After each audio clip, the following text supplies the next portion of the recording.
Welcome to వేదిక TV. Congress party అధికార ప్రతినిధి సంధ్యా రెడ్డి గారు ఉన్నారు. మేడం, ప్రస్తుతం మీరు చలో రాజ్భవన్ కార్యక్రమం చేపట్టారు. దాని ప్రధాన ఉద్దేశం ఇప్పుడు ఆదాని అంబానీని మనము అమెరికాలో అరెస్ట్ చేసిరండి. ఎందుకు అరెస్ట్ చేసిరు అంటే ఇప్పుడు దేశంలో మోడీ గారికి ఆదాని అంబానీ అంటే బీజేపీ పార్టీ అంటే ఆదాని అంబానీ, అది అందరికి తెలిసిందే. మరి ఎందుకు సమగ్ర విచారణ జరిపించట్లేదు? ఎందుకు మీరు అది చేయట్లేదు?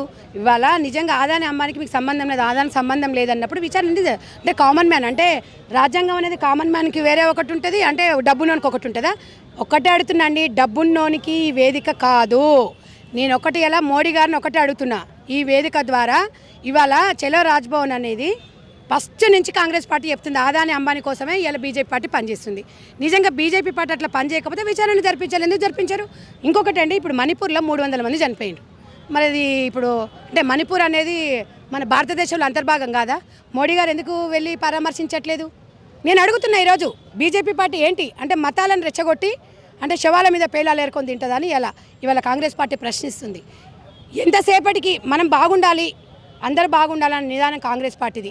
మీరు ఎంతసేపటి ఆదాని అంబడి బాగుండాలి, మా బిజినెస్లు బాగుండాలి, మా ఎంపీలు బాగుండాలి, మేము మోడీ గారు 75 ఏళ్ళు వచ్చినా కూడా మళ్ళీ ప్రధానమంత్రి కావాలి అంటే ఇక మీరే ఉండాలి, ఎవ్వరు ఉండొద్దు ఇక అనే నినాదం మీది. గ్రామీణ ప్రాంత మహిళ కానీ గ్రామీణ ప్రాంతాల్లో వచ్చిన తమ్ముళ్ళు కానీ రాజకీయంగా రావాలి అనే నినాదం మాది. ప్రతి ఒక్కరు కూడా ఉపవాసం ఉండొద్దు, పస్తులు ఉండకూడదు, మంచిగా తిని మంచిగా చదువుకోవాలి, దేశానికి ఒక పేరు తీసుకురావాలనే నిదానం కాంగ్రెస్ పార్టీది. ఇవాళ బీజేపీ పార్టీ నేను ఒక్కటే అడుగుతున్నాను, 10 సంవత్సరాల అధికారంలో ఉందండి. తెలంగాణ వాళ్ళ కంట్రిబ్యూషన్ ఏంది? దేశంలో వాళ్ళ కంట్రిబ్యూషన్ ఏంది? నువ్వు నల్లధనం అంటివి, జిఎస్టీని డీజిల్ పెట్రోల్ ధరలకి తీసుకొస్తా అంటివి. నువ్వేం పని చేసినావు? సంవత్సరానికి 2 కోట్ల ఉద్యోగాలు ఇస్తున్నావు. ఎందుకు ఇవ్వలేదు మోడీ గారు? మిమ్మల్ని ఎవరన్నా అడ్డుకున్నారా? ఇవాళ ఉద్యోగం లేక పిల్లలు అల్లాడుతున్నారు. సరే, ప్రతి ఒక్కరికి ఉద్యోగాలు కల్పించకపోయినా ఒక స్కిల్ డెవలప్మెంట్ ప్రోగ్రామ్స్ ఎందుకు పెట్టట్లేదు? మీరు కొన్ని స్కీములు పెడుతున్నారు, ఆ స్కీములు నిజంగా ప్రజలకు ఎందుకు తీసుకెళ్ళలేకపోతున్నారు? దేశం మొత్తం మీ చేతిలో ఉంది, మీరు ఎందుకు చేయలేకపోతున్నారు? మీరు ఎందుకు నిర్ణయాలు తీసుకోలేకపోతున్నారు? నిర్ణయాలు తీసుకొని ప్రజలకి మంచి చేయండి, చరిత్రలో నిలిచిపోండి. మీరు 15 సంవత్సరాలు మోడీ గారు పీఎంగా ఉన్నారని కాదు, ప్రజల కోసం మోడీ గారు ఏం చేసిరు అనేది చరిత్రలో నిలిచిపోవాలి, మన గుండెలలో నిలిచిపోవాలి. కాంగ్రెస్ పార్టీ చెప్తాం, అణుబాంబు నుంచి గుండు సూది వరకు మేము ఇలా మా కంట్రిబ్యూషన్ ఉంది కాంగ్రెస్ పార్టీది. ఇవాళ ఎల్ఐసీలు అమ్ముకున్నారు, బ్యాంకులు అమ్ముకున్నారు, ప్రతి ఒక్కరి అది చేస్తున్నారు. ఇవాళ మీరు ప్రతి ఒక్క విషయంలో మీరు ఏం చేసిరు? అన్ని ప్రైవేటీకరణ చేసిరు. ఇవాళ మేము స్థానిక ఎలక్షన్లో మహిళలకు 50% రిజర్వేషన్ ఇవాళ కాంగ్రెస్ పార్టీ రాజీవ్ గాంధీ కల్పించారు. మీకు మోడీ గారు పీఎంగా ఉన్నా కూడా 33% రిజర్వేషన్ ఇంత కొట్లాడుతున్నా కూడా మరి ఎందుకు మీరు ఇంప్లిమెంటేషన్ చేయలేకపోతున్నారు? దానికి మద్దతు సోనియా గాంధీ గారు కూడా మద్దతు ఇచ్చిండ్రు. మరి మీకు ఏ పార్టీలు అడ్డుకుంటున్నారు? 33% చిత్తచిద్దుండే 33 రిజర్వేషన్ బిల్లును పాస్ చేయండి. జమిలీ ఎలక్షన్లు అంటారు, ఎవరిని పడవనీకే ఎవరిని ఉద్ధరణీకి జమిలీ ఎలక్షన్లు అంటారు? చేతగాని ప్రభుత్వం, చేతగాని బీజేపీ పార్టీ జమిలీ ఎలక్షన్లు అంటుంది. జమిలీ ఎలక్షన్ల వల్ల ఎవరికన్నా కడుపు కాలం నిండుతుందా? అది మీరు ఆలోచించండి. ఎంతసేపటికి బీజేపీ పార్టీ ఏమి చేయదండి. 10 సంవత్సరాలు బీజేపీ పార్టీ మన మంత్రులు, మరి కేంద్ర మంత్రులు ఉన్నా కూడా ఒక్క కంట్రిబ్యూషన్ ఇవాళ ఒకటి కూడా లేకపోయింది. చెప్పుకుంటే ఇలా జాతీయ రహదారులేమో మోడీ గారి ఇంట్లో నుంచి చేసిరండి. మనం పబ్లిక్ ట్యాక్సీ కడుతున్నాం, ఆ ట్యాక్సీ రూపకంలోనే జాతీయ రహదారులు. ఇవాళ జిఎస్టీ అంటివి ఎంత రాష్ట్ర ప్రభుత్వం జిఎస్టీ, కేంద్ర ప్రభుత్వం జిఎస్టీ, ప్రజల మీద భారాలు వేసుకుంటూ మీరు చేసుకున్న ఏమైనా దాని నియంత్రణ అమలుపరిచిండ్రా? మీరు ఏం చేసిండ్రా అని? ప్రజాపాలన అంటే 100% మేము 1 ఇయర్ సక్సెస్ఫుల్ చేస్తాం. ఏం చేయలేదు మీరు చెప్పండి తమ్ముడు. విద్యా వ్యవస్థని బీఆర్ఎస్ గవర్నమెంట్ నిర్వీర్యం చేసింది. ఏ స్కూల్లో మేము మెస్ ఛార్జీలు 40% పెంచాం. మీరు చూసిండ్రు కదా. మీరు 11 సంవత్సరాల నుంచి మెస్ ఛార్జీలు, డైట్ ఛార్జీలు పెంచామని అడిగితే పెంచిందా? మేము పెంచినాం. మేము ఇలా విద్యా వ్యవస్థకు 2,000 కోట్లు ఇలా రేవంత్ రెడ్డి గారు రిలీజ్ చేసిండ్రు. మీ మొఖాలకు బీఆర్ఎస్ వాళ్ళు ఆ మాస్కులు కట్టుకొని కొత్త బిచ్చలా తిరగకండి రా. ప్రతి స్కూల్ గవర్నమెంట్ స్కూల్ పోయి తిరగండి. ఇలా పిల్లలకు స్కూళ్ళల్లో ఎట్లా విద్యను అందిస్తున్నారు, ఎట్లా ఇలా ప్రహారీ గోడలు కానివ్వండి, ప్లే గ్రౌండ్ కానివ్వండి, స్కూళ్ళల్లో ఇలా ఫ్యాన్లు, లైటు, స్విచ్ బోర్డులు లేకునే పరిస్థితి ఉండే. ఇలా విద్యా వ్యవస్థ మేము వచ్చిన డిఎస్సీ నోటిఫికేషన్ ఇచ్చినాము, 53,000 మందికి ఉద్యోగాలు ఇచ్చినాము. మీరు నోటిఫికేషన్లు ఇచ్చారు, కోట్లలో పోయారు. నోటిఫికేషన్ ఇచ్చి కోట్లలో మేము ఉద్యోగాలు ఇచ్చినాం. ఉద్యోగం నీకు సర్టిఫికేట్ రాగానే కాదు తమ్ముడు, నీ అకౌంట్లో డబ్బులు పడాలి, నీ కడుపు నిండాలి, నీ కుటుంబం బాగుండాలి, అది ఉద్యోగం వచ్చినట్టు. నీ ఉద్యోగం లేదు, నువ్వు సద్యోగం లేదు, ఇలా తెలంగాణ పేరు చెప్పుకొని చింతకాయలు రాల్పున్నట్టుగా ఇలా కోట్ల రూపాయలు సంపాదించుకొని విద్యా వ్యవస్థ నిర్వహణ చేసి ఇలా గురుకులాల్లో ఎక్కడనో ఏదో జరిగితే దాన్ని పెద్ద భూతద్దలు పెట్టి చూపిస్తున్నాను. మీ నేను అది చిన్నపిల్లలకి జరిగినా కూడా నేను బాధపడతాం. కాంగ్రెస్ పార్టీ బాధ్యత వహించాలి, నేను కాదంటలేను. కానీ చిన్నదిగా సలహాలు ఇవ్వండి, అలాంటివి ఇంకా జరగకూడదని రేవంత్ రెడ్డి గారు స్వయంగా బాలికలతో సందర్శించి అక్కడే భోజనం చేసి ఇక నుంచి 4 సార్లు వాళ్ళకి చికెను, డైలీ ఎగ్గు, 2 సార్లు మటను, మంచి విద్యను అందిస్తామని చెప్పి ప్రతి ఒక్క నియోజకవర్గానికి అన్ని ఇవాళ ట్రైబల్ వెల్ఫేర్ కానీ సోషల్ వెల్ఫేర్ కానీ గురుకుల కానివ్వండి అందరినీ ఒకే తాటి మీకు తీసుకొచ్చి నియోజకవర్గ వైజ్గా ఇవాళ ఒక గురుకుల పాఠశాలను ఏర్పాటు అంటే దాదాపు ఒక 2 లక్షల నుంచి 4 లక్షల మంది పిల్లలు అంటే మొత్తం అంటే డిజిటలైజేషన్ ఇలా నారాయణ శ్రీ చైతన్య కార్పొరేట్ కాలేజీలకు ధీటుగా ఇవాళ పిల్లలు చదవబోతున్నారు. ఇంకా వాళ్ళకి చెప్పుకోవడానికి ఎక్కడుంది వాళ్ళకు? నేను ఒకటి అడుగుతున్నా, మీరు బీఆర్ఎస్ పార్టీ అధికారం ఉన్నప్పుడు మీరు ఎందుకు మీరు బీసీ వెల్ఫేర్కి సంబంధించిన బిల్డింగ్లని సొంతంగా ఎందుకు కట్టలేకపోయారు? 50% ఎందుకు రాజు సొమ్ము రాళ్లపాలు చేసినట్టు మీరు మొత్తం వాళ్ళకి ఎందుకు రెంట్ పే చేయకుండా అది కూడా పే ఎవరు చేసిరు? ఇవాళ కాలేజీలకు రియంబర్స్మెంట్ ఇవ్వకుండా కాలేజీలు మూతపడి అందులో పెట్టారు. ఎందుకు మీకు సొంతం బిల్డింగ్లు కట్టలేదు? మిమ్మల్ని ఎవరు అడ్డుకున్నారు? మీరు ఎందుకు టెండర్లు వేసినప్పుడు పిల్లలకి ఆహారం మంచిగా ఇవ్వనప్పుడు మీరు ఎందుకు చేయలేదు? మేము చేస్తున్నాం, ఓర్వట్లేదా? ఇలా విద్యా వ్యవస్థను అది చేసిరు. యంగ్ ఇండియా పేరుతోని ప్రతి ఒక్క నిరుద్యోగులకు కూడా ఒక స్కిల్ డెవలప్మెంట్ ప్రోగ్రామ్ ఏర్పేసి స్కిల్ డెవలప్మెంట్ కూడా ఇవాళ రేవంత్ రెడ్డి గారి దగ్గరే ఉంది. అంటే వాళ్ళందరికీ యువతకు ఉద్యోగాలు కల్పించాలని ఆలోచనతో ఉన్నారు. మా ఆలోచన మంచిగా ఉంది, అడుగులో అడుగేయండి. మీరు చేసిన పాపంలో ఇంతనన్న పుణ్యం వస్తుంది మీకు, అది చేసుకొని మీరు ముందుకెళ్ళండి.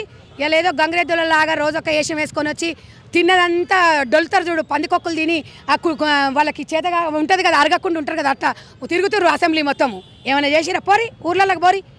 అంటే కాంగ్రెస్ నాయకులు పదవుల కోసం కొట్లాడుతున్నారు కానీ ప్రజా వ్యవస్థను పట్టించుకోవడం, అలాగే 6 గ్యారెంటీలు అని చెప్పారు కానీ ఒక్కటి కూడా సరైన స్థాయిలో అమలు చేయలేదు.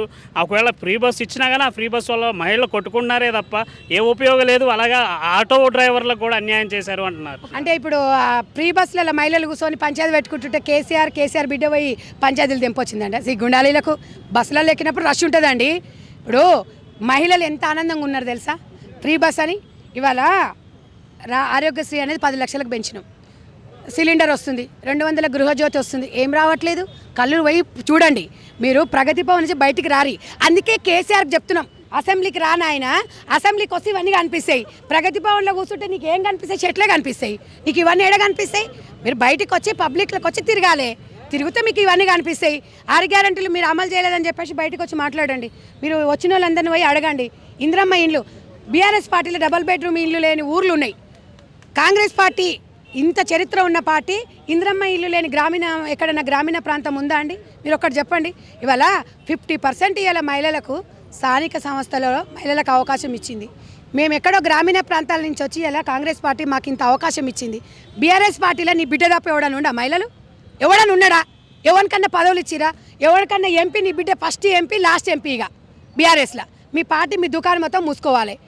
అవకాశాలు ఇవ్వండి రా. బయట వాళ్ళకు ఉద్యమాలు చేసినారు పిల్లలు, వాళ్ళకి అందరికీ ఇయ్యరు. సిగ్గు లేకుండా ఇవాళ ఎస్సీలను వాడుకుంటారు. ప్రగతి భవన్లో కూర్చో ఎస్సీ వాళ్ళని కూర్చోబెట్టి వాళ్ళను మాట్లాడిస్తున్నారండి. అంటే ఎస్సీలు ఇలా గువ్వల బాలరాజు, ఇవాళ ఆర్ఎస్ ప్రవీణ్ కుమార్ ఇవాళ గుర్తుకొచ్చినారు. దళితుని ముఖ్యమంత్రి చేస్తున్నప్పుడు ఎందుకు చేయలేదు? దళితుల 3 ఎకరాల భూమిస్తే ఎందుకు చేయలేదు? అంటే మీకు వేదికలు కావాలి, మీకు మాదిగోళ్ళు అప్పుడు గుర్తుకొస్తారు, మాలోళ్ళు అప్పుడు గుర్తుకొస్తారు, గౌడ్స్ అప్పుడు గుర్తుకొస్తారు. అంటే ఇప్పుడు వీళ్ళు కష్టాలు ఉన్నప్పుడు గుర్తుకురారు. విద్యార్థులను తెలంగాణ కోసం ఉష్కో డిస్కో అంటారు, కిరోసిన్ డబ్బు ఇస్తావు, అగ్గిపెట్ట మాత్రం ఉండదు. మీ కుటుంబంలో ఎవడన్నా చచ్చిండా?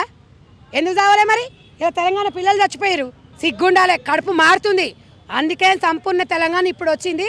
ప్రతి ఒక్కరికి ప్రజలకు మా మీద నమ్మకం ఉండే ఇలా కాంగ్రెస్ పార్టీని గెలిపించినండి. మేము ఒకవేళ 4 సంవత్సరాలు ఇచ్చిన హామీలు నెరవేర్చకపోతే మమ్మల్ని పంపిస్తారు కదా. మీకెందుకు నొప్పి? మీకెందుకు బాధ? తిన్నది అరుగుతలేదు. నేను ప్రతిపక్షంలో మంచి ప్రతిపక్ష హోదా ఇచ్చిర్రు మీకు, ఉండండి. అసలు మంచి కూర్చొని సలహాలు ఇవ్వండి. లేకపోతే ఇప్పుడు ప్రజల తీర్పును గౌరవించాలి. ఎవరమైనా ప్రజలు ఇచ్చిన తీర్పును గౌరవించాలి. ప్రజల తీర్పును గౌరవిస్తలేరు. ఓడు మాట్లాడతాడు 6 నెలలు అయితే పోతుంది ప్రభుత్వం అంటాడు, ఒకడు 3 నెలలు అయితే పోతుంది అంటాడు. అంటే రాజ్యాంగం మీద మీకు నమ్మకం లేదా? రాజ్యాంగం కూడా మీ చేతుల్లోనే తీసుకుంటారా? నేను అనేది ఏంటంటే పాలన ఇప్పుడిప్పుడే గాడిలో పడుతుంది. ఉద్యోగాలు వస్తున్నాయి, అందరు బాగున్నారు. ఇచ్చిన హామీలు ఒక్కొక్కటి నెరవేర్చుకుంటూ పోతారు. నెరవేర్చుకోకపోతే మీకు అధికారం ఇస్తారు. ఇప్పుడు కాంగ్రెస్ పార్టీ అధికారంలో రావడం కోసం ఓట్లను స్కామ్ చేసింది, ఈ స్కామ్లో పెద్ద పెద్ద నాయకులే ఉన్నారు అని చెప్పేసి అని అంటున్నారు. ఇందులో నిజం ఉందంట? మాకు తెలియదండి. మేమైతే తెలంగాణ ప్రజలను నమ్మినాము, ఓటేసిరు. తెలంగాణ ప్రజలు నమ్మినాం, ఓటేసిరు. ఈ స్కాములు ఈ స్కీములు మాకైతే తెలియదు. స్కీములు ఉంటే 10 సంవత్సరాలు ప్రతిపక్షంలో ఎందుకుంటాం తమ్ముడు? ఒక మాట చెప్పండి మాకంతా. ఎందుకంటే అవన్నీ బీజేపీకి బీఆర్ఎస్కి తెలుసు. మాకు తెలిసిన విద్య ఏంటంటే ప్రజల కోసం పనిచేయాలి. అధికారం ఉన్నా అధికారం లేకున్నా ఒకేలాగా ఉండాలి. అధికారం ఉందని ఎగిసిపడొద్దు. ఇగో అధికారం ఉందని ఎగిసిపడితే ఇలా ఈ బీఆర్ఎస్ పరిస్థితి అవుతుంది. ఎందుకంటే అధికారం శాశ్వతం అనుకుర్రు. కానీ మాకు తెలుసు కాంగ్రెస్ పార్టీకి అధికారం శాశ్వతం కాదని తెలుసు. అధికారం అనేది శాశ్వతం ఎవరికి కాదు. రేపు ఈడుండొచ్చు, రేపు ఇంకొకరు ఉండొచ్చు. ఇలా బొజ్జుకి ఇచ్చిర్రు ఆయనకు ఎమ్మెల్యే. ఆయన అసలు ఎమ్మెల్యే అయితే అనుకుంటా ప్రజలు కోరుకుర్రు. కాబట్టి ఎవరైనా ఎమ్మెల్యే కావచ్చు, ఎవరైనా అధికారులు కావచ్చు, ఎవరికి రాజకీయం అనేది ఎవరి సొత్తు కాదు, ఎవరి టాలెంట్ వాళ్ళది. అంటే తెలంగాణ తల్లి విషయానికి వచ్చేసరికి ఏకంగా రేవంత్ రెడ్డి గారే చిన్నప్పుడు నా తల్లిని చూస్తున్నట్టు ఉంది అని చెప్పేసి అన్నారు. అది ఒక ప్రధాన దినపత్రికలో కూడా వచ్చింది. అరే బాబు, ఇటు బీహార్ లాహోర్కి వెళ్ళి వచ్చిన వాళ్ళకి బీఆర్ఎస్ వాళ్ళకి ఏం తెలుసు? నిజంగా మరి అందరు బీహార్కి వెళ్ళి వచ్చిర్రు అంటారు కేసీఆర్ని. ఇలా తల్లిని చూసినట్టుందంటే తప్ప అండి? వాళ్ళ అమ్మ ఒక వ్యవసాయ కుటుంబంలో పుట్టింది. మా అమ్మని చూసుకుంటున్నానంటే తప్ప? వీళ్ళకు నారాయణ బూతులు వినిపిస్తున్నాయి కదా, ఏమైనా మాట్లాడతామండి దీని మీద? మా అమ్మని చూసుకున్నట్టే వాళ్ళ అమ్మ అంటే ఇప్పుడు తెలంగాణలో తల్లులందరూ అట్లనే ఉంటారు. ఇప్పుడు జొన్న కంకి కొడవలి మీకేం తెలుసురా? నీవు ప్రజల పక్షాన ఉండి నువ్వు వజ్రాలు వైడ్యురాలను తిని ఫామ్ హౌస్లో కూర్చొని నీ పిల్లల్ని అమెరికాలో చదివించుకొని ఎన్నడన్నా నువ్వు వ్యవసాయం చేసినావా? ఏమన్నా వ్యవసాయం చేసిన మొహాన్ని అయితే మాట్లాడవు. తల్లిని చూసినావంటే అవును తెలంగాణ తల్లి అంటే అందరికీ అమ్మనే. కాబట్టి మీరు పెట్టిన తెలంగాణ తల్లి వజ్రాలు వైడ్యురాలు. తెలంగాణలో వజ్రాలు వైడ్యురాలతో ఉండరు. కష్టాన్ని నమ్ముకొని వ్యవసాయాన్ని నమ్ముకున్న వాళ్ళే ఇలా తెలంగాణలో మహిళలు ఉన్నారు. ఇవాళ ఎన్నో ఉద్యమాలు సమ్మక్క సారలక్క ఉద్యమాలు చేసిర్రు. ఇలా చాకల ఐలమ్మ ఉద్యమాలు చేసిండ్రు. కాబట్టి ఇలా చాకల ఐలమ్మని అనుకోవచ్చు, సమ్మక్క సారక్క అనుకోవచ్చు. ఎందుకు అనుకోవద్దండి? మీ ఇష్టానుసారంగా మాట్లాడితే ప్రతిదానికి మేము ఎందుకు ఆన్సర్ చెప్పాలి? తెలంగాణలో చాలా చక్కగా ఉందని ప్రజలు కూడా దాన్ని ఓకే చేసిండ్రు. అంటే ఇప్పుడు ఇంకో విషయం, అల్లు అర్జున్ ఏకంగా సీఎం పేరు మర్చిపోయాడని చెప్పేసి అతను అరెస్ట్ చేయించారు అని చెప్పేసి ప్రతిపక్షాలు ఆరోపిస్తున్నాయి. అలాగే వివిధ అంటే ప్రయత్నాలు చేస్తున్నారు ఇలా ఇది కరెక్టు అని. ఇప్పుడు ఒకటండి, అల్లు అర్జున్ పేరు మర్చిపోయింది అంటే పార్టీని వచ్చే పక్కన పెట్టండి. నిజంగా వాడికి 30-35 ఏళ్ళు ఉంటాయి. సిగ్గు శరం ఉన్నోడైతే సీఎంని మర్చిపోతాడా? మాట చెప్తున్నా నేను. సిగ్గు శరం ఉన్నోడు వాడు ఒక ఏదో జాతి అంటున్నారు కదా, ఆయన ఏదో అవార్డు గ్రహీ అని. అవార్డు గ్రహీత అనేది ఒక మేనర్స్ ఉంటుందా? ఒక సీఎం గారిని మర్చిపోతారండి? మీరు ఒక మాట చెప్పండి. నేను అడుగుతున్న తమ్ముడు, నేను మామూలుగా గ్రామీణ ప్రాంతాలకైనా మన సీఎం ఎవరో తెలిసిపోతుంది కదా. మరి అంత మాట్లాడినప్పుడు అంత ఉన్నప్పుడు కనీసం మీకు రెస్పెక్ట్ అనేది తెలియదా? దాని విషయం అసలు అన్నకు తెలియదు. రేవంత్ అన్నకు అసలు ఈ విషయం ఏం జరిగిందో కూడా తెలియదు. అక్కడ ఒక మహిళ ఆడకూతురు చనిపోయిందన్నందుకు అక్కడ ఏం జరిగిందో విచారణ జరిపించండి అన్నాడు. ఒక సీఎంగా ఉన్నప్పుడు తొక్కిసలాట జరిగినప్పుడు చనిపోయినప్పుడు విచారణ జరిపించాడని తప్ప అండి? బీఆర్ఎస్ వాళ్ళని అడుగుతున్నా, ఇంతమంది చనిపోయినప్పుడు మీరు ఏం గాడిదలు కాసిరా? మీ ఇంతమంది ఉద్యమకారులు చనిపోయినప్పుడు మీరు ఏం చేసిరు? మాకు ఒక్క మహిళ ప్రాణమే ముఖ్యమండి. అల్లు అర్జును లేకపోతే మెగాస్టార్ ఫ్యామిలీ అనేది మాకు కాదు. ఇవాళ ప్రేక్షకులు ఉంటేనే ఇవాళ మెగాస్టార్ ఫ్యామిలీ ఉంది. పవన్ కళ్యాణ్ ఉన్నాడు, అల్లు అర్జున్ ఉండు. ఫ్యాన్స్ లేకపోతే మీ బతుకులు ఎంత? బయటికి రారు మీరు. మీ సినిమా ఎవరు చూడాలి? ఒక్కటే అంటున్నా, ఇలా తల్లికి ఇలా తల్లి పోయింది. ఆ పాపకి తల్లిని తీసుకొస్తాం మమ్మను. ఇలా స్నేహలతారెడ్డి 13 గంటలు మొగడు జైలుకు పోయొచ్చిండు. ఏదో ఉద్ధరించి ఏదో చేసినట్టు వచ్చి మొగడు రాగానే అల్లుకొని ముద్దులు పెట్టుకుంటారు. మీరు ఈ సీన్ చూడలేదా తమ్ముడు? ఎంత గలీజ్గా ఎంత చెండాలంగా ఉంది. తల్లిని కోల్పోయి పిల్లగాడు కోమాలకు వెళ్ళి భార్యను కోల్పోయి పిల్లగాడు హాస్పిటల్లో ఉండి ఆ చిన్న పాప అమ్మ ఎప్పుడు వస్తుందని అడుగుతుంటే వర్ణాతీతం అండి. ఇదన్నీ మీకు కనిపిస్తలేదా? అల్లు అర్జున్ సిగ్గు లేకుండా మాట్లాడుతున్నారు. ప్రముఖులందరూ వాళ్ళ ఇంటికి పోయి ఏం బీకినాడని పోయి పరామర్శిస్తుర్రా? పోరి హాస్పిటల్కి పోయి ఆ అబ్బాయిని పరామర్శించండి, మెరుగైన వైద్యం అందించండి, అమెరికా తీసుకోవండి. డబ్బులు ఉన్నాయి కదా. కొవ్వెక్కి కొట్టుకుంటున్నారు మొత్తం ఫ్యాన్స్ లేకపోతే కొవ్వెక్కి కొట్టుకొని ఇలా ఫ్యాన్స్ లేకపోతే మీరందరూ ఉన్నారా? ఇలా ఫ్యాన్సే అడుగుతున్నారు. ఫ్యాన్స్ కూడా బాగా బుద్ధి వచ్చింది. ఇలా ఫ్యాన్స్ లేకపోతే ఫ్యాన్స్ని అవమానిస్తున్నారు. ఒక ఫ్యాన్ 25 లక్షలు ఇచ్చి చేతి దులుపుకుంటే అయిపోతుందా? ఒక్కటే చెప్పండి, మీరు ప్రాణం తీసుకురాగలుగుతారా? ఒక మహిళ ఖరీదు 25 లక్షల. స్నేహలత రెడ్డిని అడుగుతున్నా, నువ్వెందుకు నీ పిల్లలను తండ్రికి ఏదో దూరమైనట్టుగా ఏగేసి సంకలు ఎక్కించినావు కదా? ఆ తల్లి ఎక్కడుందా అని మా అమ్మ ఎప్పుడు వస్తుందని అడుగుతుంది. పో, మా పరామర్శించిపో. సిగ్గుండాలా నీకు? అక్క చివరిగా ఒక మాట, ఇప్పుడు ఏకంగా ఢిల్లీ డ్రామా ఆడుతున్నాడు సీఎం అని చెప్పేసి ప్రతిపక్షాలన్నీ, అలాగే మా నాయకుడు మీ అసెంబ్లీలోకి వస్తే మీ అధికారంలో ఉన్న నాయకులు కానీ మీ అంటే మీ కాంగ్రెస్ పార్టీకి సంబంధించిన ప్రతి ఒక్కరి నాయకులను తట్టుకోగలరా, ఎదుర్కోగలరా అన్న. నువ్వు వచ్చి చూడరా బాబు, వచ్చి చూస్తే తట్టుకుంటారో తెలుస్తుంది. ఎందుకు మేకపోతే గంభీరం అంటే కాదు, నువ్వు మామూలు సాధారణ వ్యక్తి, ఒక ఎమ్మెల్యేవి, నువ్వు సీఎం కాదు. అందరు ఎమ్మెల్యేలు వచ్చి నువ్వు కూడా రా, వస్తే తట్టుకుంటామా తట్టుకోమా తెలియదు. అసలు రేవంత్ రెడ్డి గారి కళ్ళలో చూసే దమ్ము ధైర్యం కేసీఆర్కి ఉందని నేను సవాల్ విసురుతున్నా. చూడమను, అప్పుడు ఏమైతే చూద్దాం కదా. ఉట్టిగానే ఎందుకు తాటాకు సపోర్ట్లకు ఎందుకు ఒరుతురట, ఎగిరెగిరి పడుతుర్రు. విషయం ఏముంది మీ దగ్గర? ఏ ముఖం పెట్టుకొని వస్తావు? నేను ఎవడట్టుకుంటుండు? అంటే కేసీఆర్ వస్తే ఎదుర్కోగలరా అంటారు ఆయన. కేసీఆర్ కాదు, కేసీఆర్ జేజమ్మ, కేసీఆర్ తాత ముత్తాత వచ్చినా ఎదుర్కొంటాం.